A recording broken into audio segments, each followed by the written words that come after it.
Caros alunos, boa noite, tudo bem? Aqui é o professor Wander e vamos para mais uma videoaula de Eletrotécnica Geral. Esta é a videoaula da unidade 4, seção 2. Nesta unidade vamos ver o quê? Vamos ver placa de identificação dos motores. Tá? Todo equipamento elétrico e eletrônico tem uma placa de identificação com as principais informações que são apresentadas. No caso, tá, a ABNT e a NBR apresentam as principais características que você deve ter numa placa. No caso aqui, esta placa aqui da VEG segue a NBR 7094. Okay? Vamos ver em detalhes cada um desses tópicos aqui para entender os dados que são trazidos nessa placa. Okay? Senhores, olha lá. Tenho aqui, né, motor de indução de gaiola, né, Hertz 60, categoria N. O que é isso? Tá? Frequência. A frequência de alimentação do motor em Hertz. A frequência da rede do Brasil é 60 Hz. Eventualmente, se você usar um motor que vai usar um inversor de frequência, você pode trabalhar em frequências diferentes. Você tem que ver se o motor é preparado para isso aí. Tá?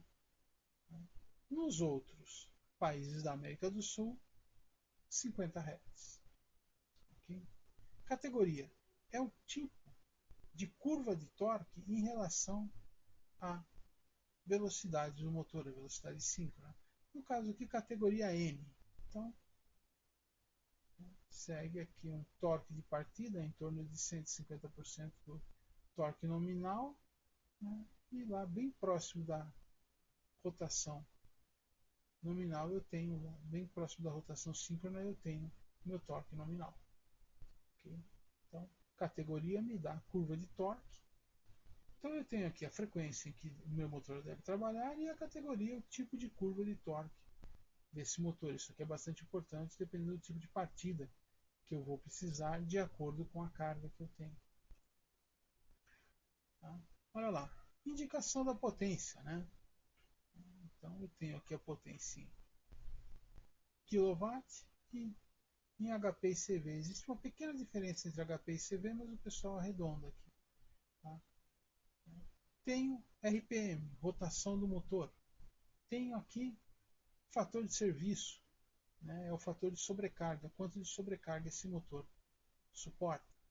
Tá? E fator de isolamento ou classe de isolamento. Eu tenho lá classes de isolamento, no caso aqui, classe B. Olha lá, classe A, 105 graus, classe E, 120 graus, classe B, 130 graus, classe F, 150 graus e classe H, 180 graus Celsius. É a temperatura que o isolamento do motor suporta. Corrente de partida sobre a corrente nominal, ou seja, relação IP e N. Relação entre a corrente de partida sobre a corrente nominal, ou seja, se eu partir esse motor com uma partida direta, quantas vezes a corrente de partida é maior do que a corrente nominal? No caso aqui, 6,7 vezes. Lembrando, motores de indução, as correntes de partida variam aí de 4 a 7 vezes a corrente nominal. IP, grau de proteção, no caso aqui, IP55. Tá? Então, olha lá, indica quanto o motor está protegido contra a agressividade do ambiente. A norma brasileira, a BNT-NBR 6146, apresenta os vários graus de proteção. Como é que eu determino esse grau de proteção? É um conjunto de letras e números, letras e algarismos. Então, a primeira letra aqui, né, as duas primeiras letras são IP, que indica grau de proteção. Letra intermediária, WR, tá?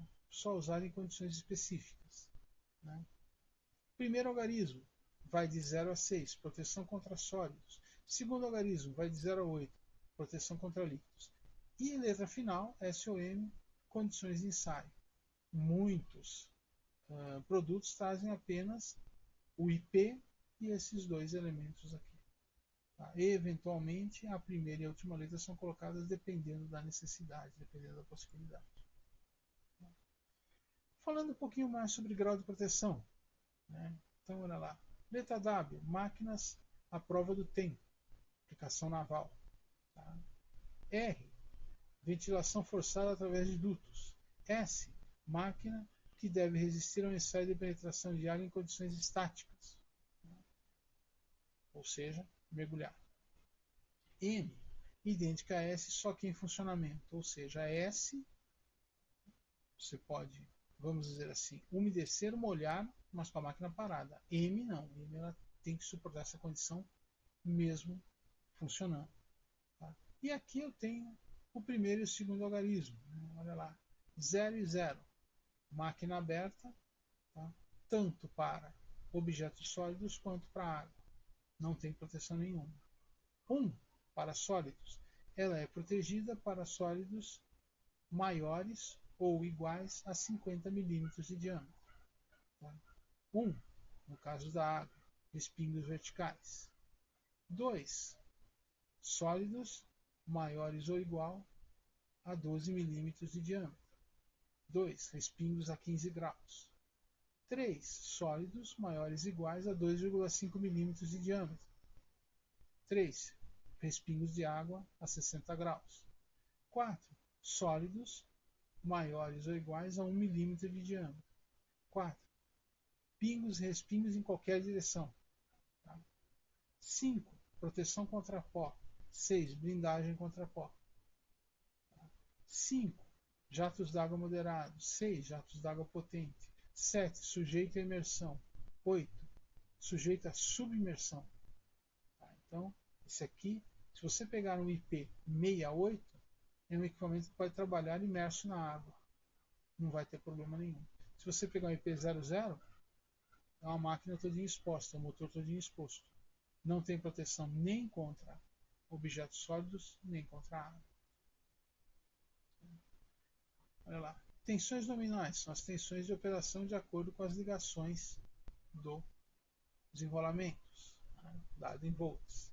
Correntes nominais são as correntes de acordo com a ligação e de acordo com as tensões, ou seja, este motor aqui, nesse caso, em 220 volts, vai me drenar 8,4 amperes da rede, em 440, 4,2 e em 380, 4,86.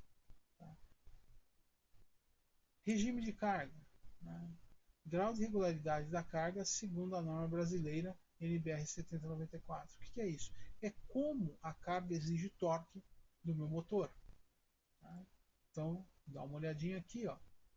Regime, grau de regularidade da carga segundo a norma brasileira. Ou seja, S1, regime contínuo. Minha carga drena um certo torque contínuo, que pode ser até o torque limite do meu motor. S2, regime de tempo limitado. Ou seja, eu posso exigir o torque por um tempo limitado. S3, regime intermitente periódico. Então eu posso drenar torque durante o tempo e depois tenho que parar. Posso drenar torque durante o tempo e depois tenho que parar. S4, regime periódico com partida. Quer dizer, além de eu ter uma variação de torque, essa variação pode aparecer na partida. S5, a mesma coisa com frenagem elétrica, quer dizer, eu estou usando o motor como freio. É possível, desde que eu mantenha ele alimentado e a rotação dele seja maior do que a rotação nominal, ele vai operar como freio. 6. Regime de funcionamento contínuo periódico com carga intermitente. O exemplo desse aqui é uma prensa. Então eu tenho ela sempre girando, só que quando aparece uma carga, não, a prensa rotativa, quando aparece uma carga eu tenho um pulso de torque, eu tenho um pico de torque. É o caso aqui, regime intermitente. S7, a mesma coisa. S8, regime de funcionamento periódico com mudança de carga e velocidade.